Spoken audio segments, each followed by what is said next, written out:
राजधानी दिल्ली में कल एक बहुत बड़ी वारदात को अंजाम दिया गया। आईएएस अधिकारी की एक 22 वर्षीय पुत्री के साथ बलात्कार हुआ, हत्या की गई उसकी,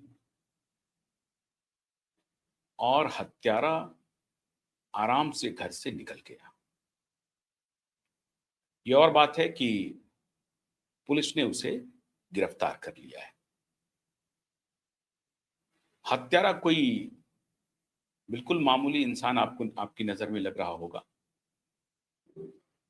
लेकिन सिर्फ इतनी कहानी नहीं है। दिल्ली की हत्या और रेप को अंजाम देने के पहले वो अलवर में अपने दोस्त की पत्नी का बलात्कार किया और उसके बाद लिफ्ट लेकर के वो दिल्ली पहुंचा। जिस गाड़ी में उसने लिफ्ट लिया वो एम्बुलेंस था।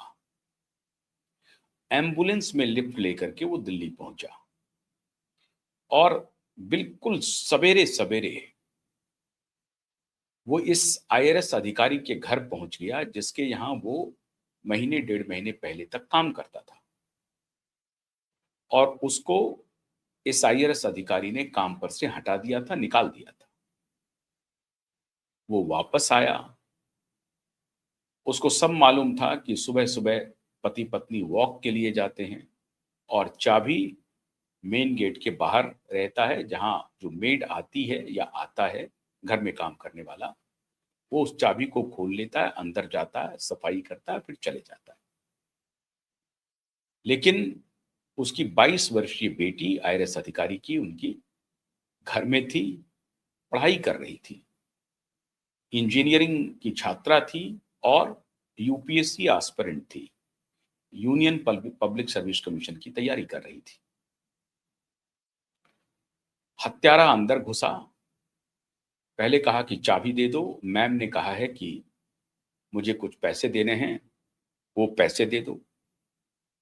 तो बेटी ने कहा कि अभी मम्मी पापा घर पे नहीं हैं, जब वो आएंगे तो बात करेंगे। इतने में उसने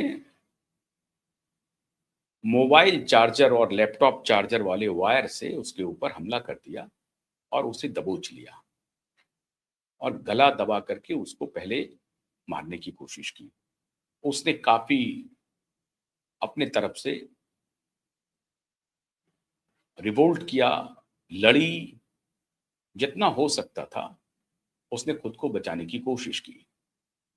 उसके बाद एक शीशे के ग्लास से उसके सर पे वार किया और उसके बाद वो बेहोश हो गई। बेहोशी की हालत में इस कुकृत्य करने वाले हत्यारे ने रेप किया और उसके बाद अलमीरा खोला, उससे पैसे निकाले, उसका फिर से फिंगरप्रिंट घसीट करके ले जा करके फिंगरप्रिंट से दरवाजा खोला, आराम से कपड़े बदले, जिस कपड़े पर खून सने हुए थे उस कपड़े को वहीं छोड़ दिया या उस कपड़े को साथ ले गया, लेकिन जो पैंट पहन के आया था वो पैंट बदल लिया और दूसरे कपड़े में वो बाहर गया आराम से।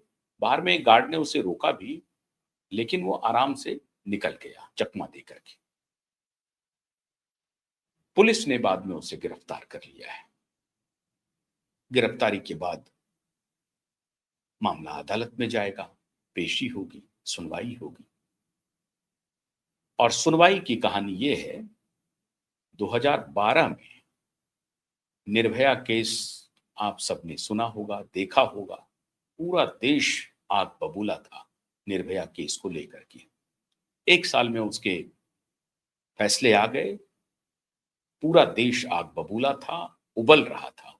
एक साल में फैसले आए, फांसी की सजा हुई। लेकिन मिलॉट के बाकी के रवैयों के साथ 2012 से 2026 तक हर मिनट, मतलब हर 15 मिनट में एक बलात्कार की घटना सामने आती है। ये वो घटना है जो सामने आ जाती है, जिसकी रिपोर्ट होती है। वो घटना जो सामने आती नहीं है उसका तो माशाअल्लाह 15 मिनट में एक बलात्कार। 2012 से 2026 आज तक प्रत्येक वर्ष एवरेज 30 और 31,000 बलात्कार की खबरें। 2016 में 39,000 बलात्कार। मतलब बलात्कार घटा नहीं, बलात्कार बढ़ता रहा। कन्विक्शन रेट क्या है? Maximum 27 to 28%। 89% वो केसेस हैं जिसमें विक्टिम अटैकर्स को, मतलब बलात्कारी को पहचान जाती है। ऐसा नहीं है कि वो पहचान नहीं पाती है, पहचानती है। मतलब या तो जान पहचान के अटैकर्स अटैक करते हैं, बलात्कारी उनके साथ दुर्व्यवहार करते हैं, या आस पड़ोस के लोग करते हैं, रिलेटिव करते हैं। लेकिन जो विक्टिम है वो जानती है कि मेरे साथ किसने दुष्कर्म किया है। 89%। Conviction rate 27%। आज मैं पुलिस से भी सवाल नहीं करूंगा और आज आपको नेताओं से भी सवाल नहीं करने।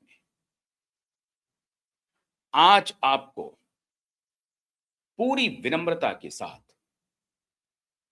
देश भर के न्यायाधीशों से यह सवाल पूछना चाहिए। सभी हाई कोर्ट के चीफ जस्टिस नहीं, चीफ जस्टिस से पूछिए। सुप्रीम कोर्ट के माननीय चीफ जस्टिस और निचली अदालत के डिस्ट्रिक्ट जज, उनसे सबसे यह सवाल पूछिए। अगर ये होता रहा, एक बलात्कारी 2 दिन के अंदर में 2 बलात्कार करता है, 2 बलात्कार। आप इसे कहें कि नहीं नहीं ये तो समाज की व्याधि है, समाज की समस्या है, विकृति है, ये मनोविकृति है।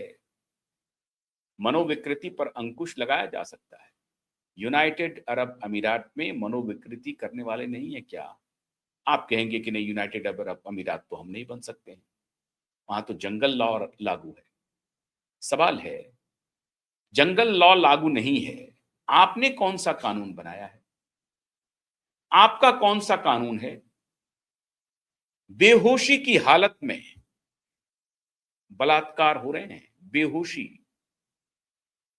मतलब ऑलमोस्ट वो मृत है, एक मृत शरीर के साथ बलात्कार किया जा रहा है और आप कह रहे हैं कि ये जघन्य अपराध नहीं है।